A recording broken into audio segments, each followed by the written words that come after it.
सहनाववतु सहनौ भुनक्तु सह वीर्यं करवावहै तेजस्विनावधीतमस्तु मा विद्विषावहै।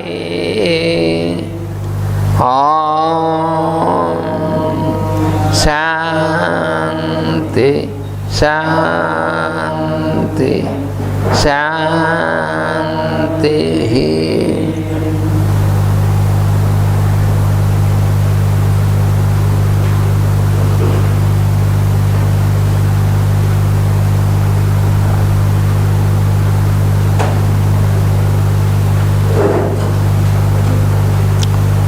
So yesterday we were studying about the inhibition and the suppression of desire impulses by the force of the will, which is not a right control.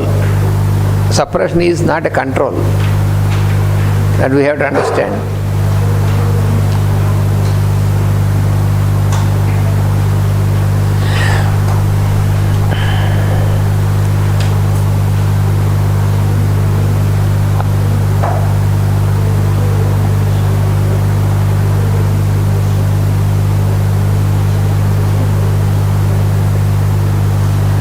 So yesterday we have seen that he has explained about how comparatively men and women, he has given a comparison about these inhibitions. So he says that the general field of their inhibited life tendency is therefore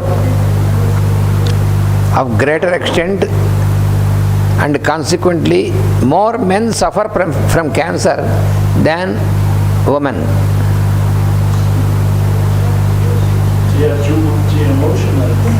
Yes. Though it is a dread disease feared by all. So there is cancer in men and women, but he says because it is due to the inhibitions and the suppressions at the emotional plane. So, from the observation, he says that men suffer more from cancer than women. In the secret of right transmutation lies the cure of cancer, and this will eventually be raised. Right transmutation, that is what he explained here. Right transmutation, there lies the cure of cancer. So this transmutation is not on the physical body. Transmutation, yes, it is on the level of emotion and mental levels. I am using this phrase not only symbolically but also technically and scientifically.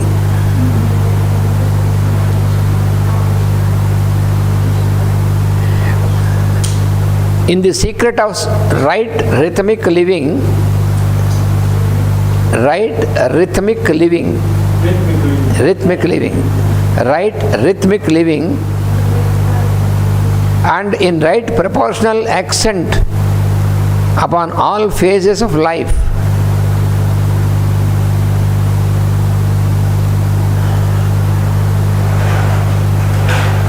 Here he is mentioning about two diseases. One is cancer and the other is tuberculosis. So first what he said is secret of right mutation, right transmutation.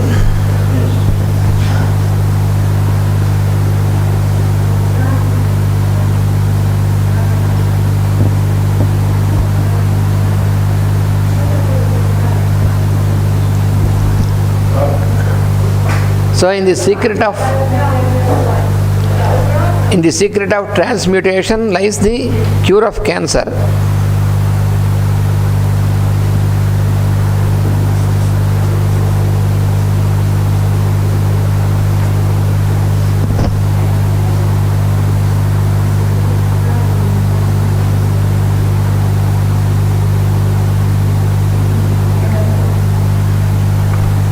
Then he explains about tuberculosis. In the secret of right rhythmic living,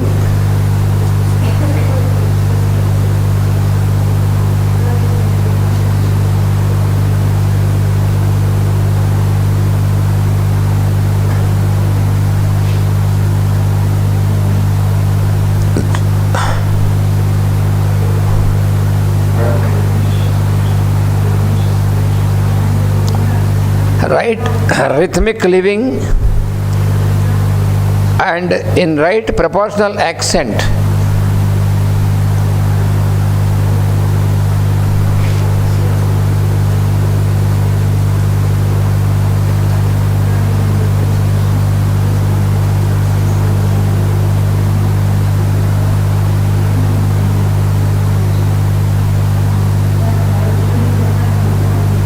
right proportional accent upon all phases of life.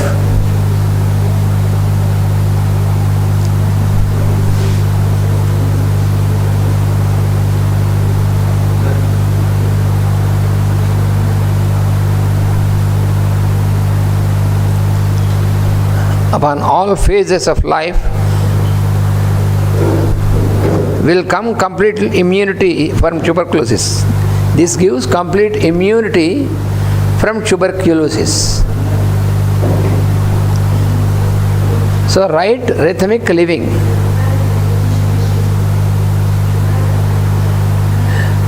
So, rhythm, there is naturally a rhythm, and we often disturb the rhythm. That is why we get sick. For our living, for our life activity, there is a rhythm. So the rhythmic living, right rhythmic living is important. That will prevent from tuberculosis. And also right proportional accent upon all phases of life. In the human life we have different phases. And we must know about the balance and about how we have to behave in these different phases of life. When we can do that, right proportional accent, that means we must know the proportion in various phases of our life. If we maintain that proportion, then we can make a prophylaxis against tuberculosis. So tuberculosis first on the mental level. Because unless you make a prevention at mental level, you cannot prevent it on the physical level. This we have to always remember. So what is this right proportional accent? I will now explain a little bit more about this proportional, what is this proportional accent?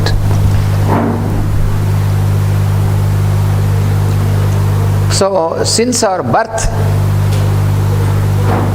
we have the phases of development,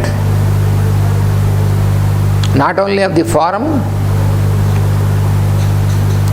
The development of the form is secondary. So the development of the psychological structure is to be considered with the first importance.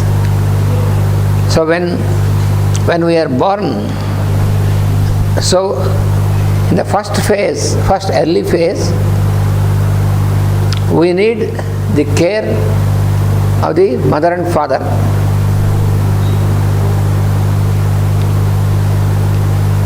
And this care of mother and father, how long? This care of the parents also is not only, care means not only just at the physical level, but this care for the psychological development of the child also.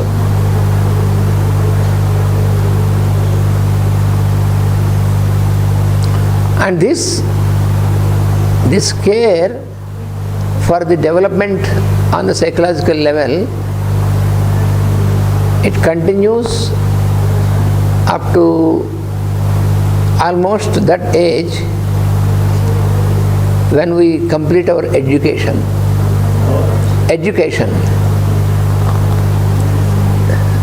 That means first as a child, that is physical care also, because the child cannot protect itself, needs mother and father for protection, for all nourishment, for all these things. Mother is.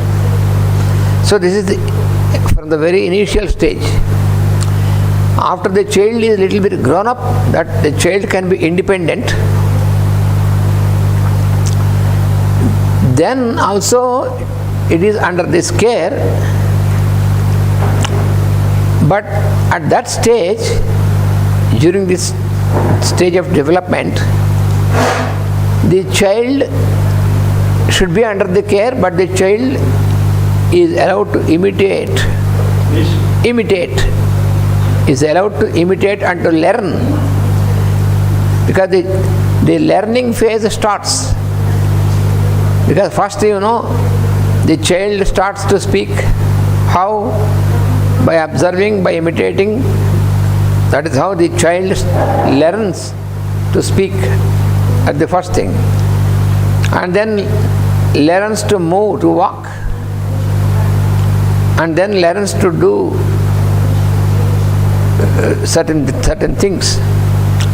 And learns to do his own work. So there is a gradual development, but all this is under the care.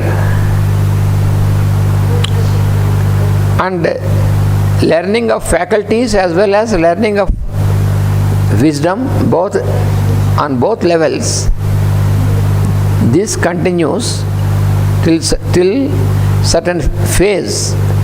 So according to this, the ancients have divided the human life into 4 phases. This we have to know. Broadly divided into 4 phases.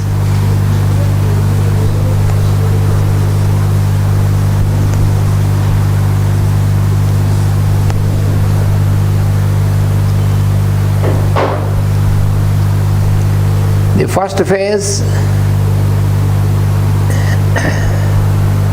is called Shaisava.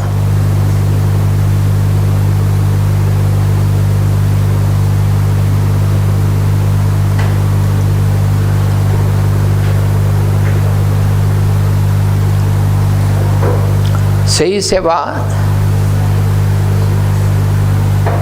in Sanskrit, Sishu means child.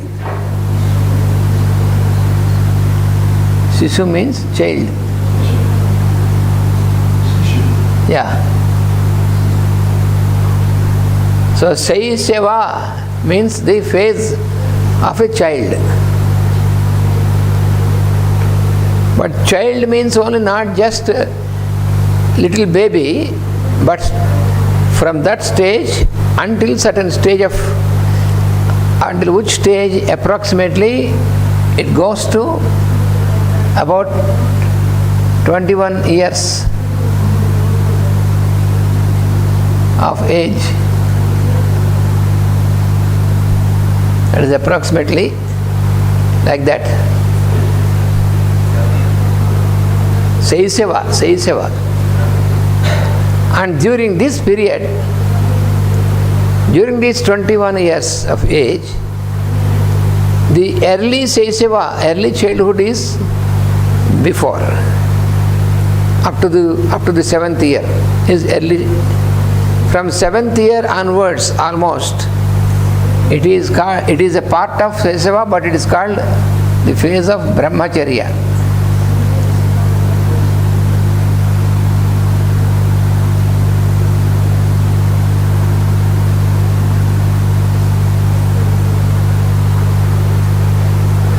So, this Saisava phase,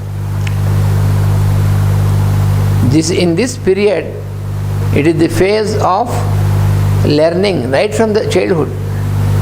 The child starts to learn. So, learning starts from the very early childhood. Learn how to speak, how to walk, how to imitate, how to work, all this. And afterwards, learning is in terms of wisdom also. So that is the period of education and all this. And during this stage, from the age of 7 to 21, it is called the Brahmacharya phase. Brahmacharya means it is a phase when his mind should be focused to the higher light, the Brahmacharya, Brahma. Because it is a very favorable phase for learning, for attaining wisdom. So in the olden days, in the early days, at the age of 7, generally between 7 and 8, the child is sent to the ashram of the gurus, irrespective of the social position of the parents of the child. It may be a child of a ruler or a king, or child of a businessman, or child of also a wise man, because the society is divided into 4 classes. So from any class, the child is commonly sent to the ashram of the guru, of the teacher. They are not like the schools what you see now. The schools are never the schools which impart education in its true sense. They are never kept in the cities and the towns. They are kept in nature. They are established in nature, and they are run by the rishis, the holy men. And all this is supported financially by the government. So it is never commercial. All the children should go there, either boys or girls. They will go to the what is called hermitage, ashram, and there they stay with the guru and his family, and they live there with good cooperation and with good adoration to the guru, with cooperation between themselves. In that atmosphere, the children were growing and learning, attaining the wisdom. Not only sitting in a classroom and studying, but working in the field. So they could learn all the practical way of living, not just only from the book or computer and all these things. It's not like what is called the corporate education like now. The present system of education is corporate education. Corporate. No.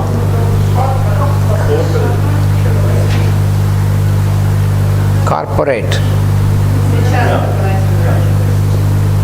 corporate.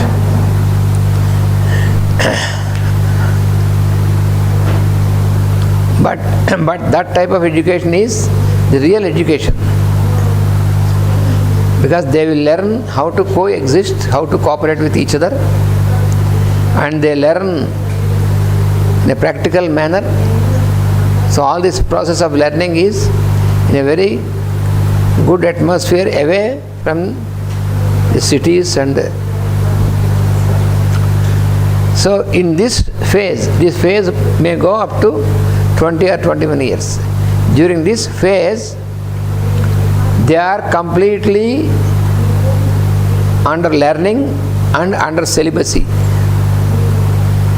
They have not yet entered into any sort of sexual thinking or sexual life and these things. 14 years, right? Yes, about 12 to 14 years. Generally 12 years, and for 2 years they were asked to go around the country. See the country and know how people are living. So this was the procedure. For 12 years they will be at school with the Guru. They learn the sciences, the various arts and sciences. Then for 2 years they will go around. And then they come back to the parents. By that time they are well educated in all the practical fields. So from this age, from 21, then it starts the second phase.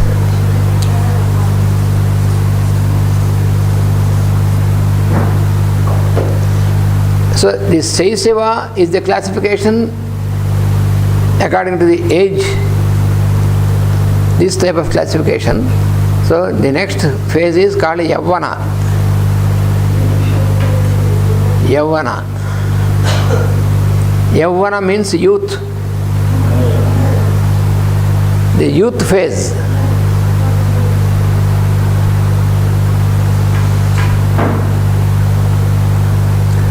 And in this phase,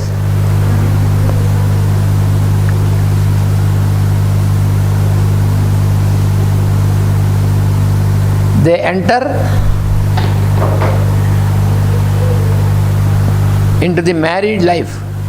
They were allowed to enter into the married life.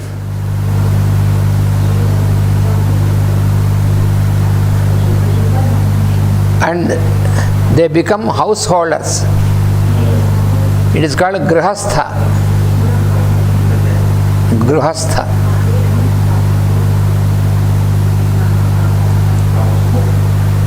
Grihastha means householder.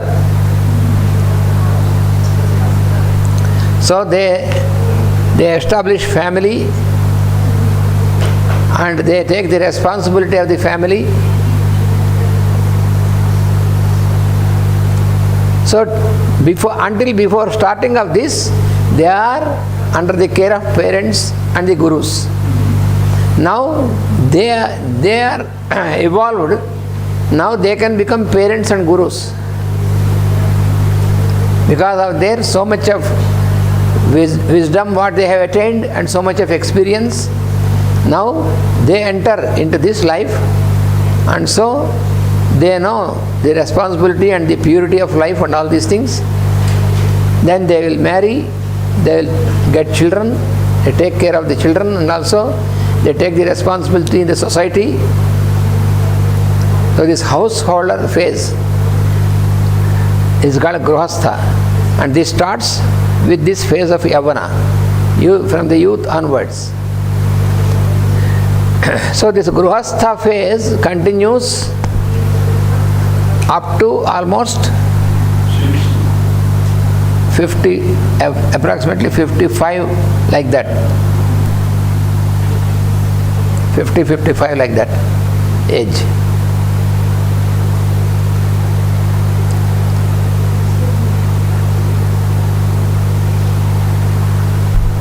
So during this phase, they are the householders and they can have children. So their activity in all the fields, their responsibility in all the fields. So during this also, getting children is considered as a good responsible act, because they have to get the next generation, train them and hand it over to the next generation, and they have to produce good children for the society. All this is responsibility. So it is not just like a byproduct of sexuality, as I told you. Getting children is not as a byproduct of the sexuality. That doesn't mean that they have not enjoyed their sexual life. They can enjoy, but this enjoyment is not indulgence. Enjoyment is different from indulgence. They are already well educated in the right lines, that they will not make any indulgence in any aspect of the life. With every aspect they follow good discipline and the purpose, and therefore they can become ideal citizens in the society. And then they enter the next phase, Vardhaka.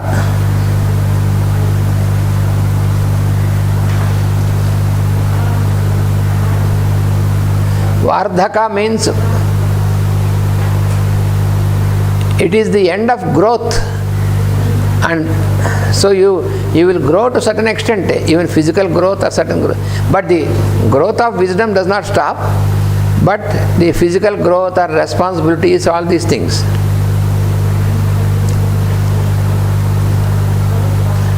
So from this they enter into, after Grihastha, the next is called Vanaprastha.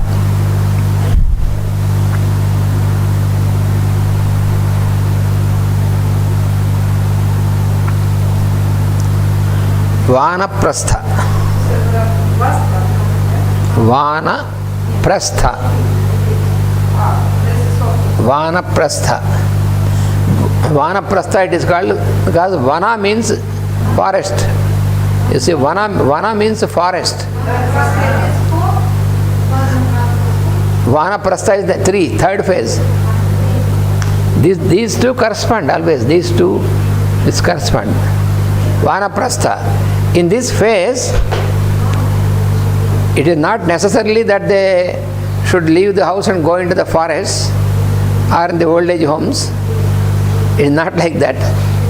But they hand over the responsibility to their children, because already they have trained the children, and they will be like guides for the next generation. And the husband and wife, they live as good friends and co-workers, not on the basis of sex. There is no necessity of sexual life after this period, naturally.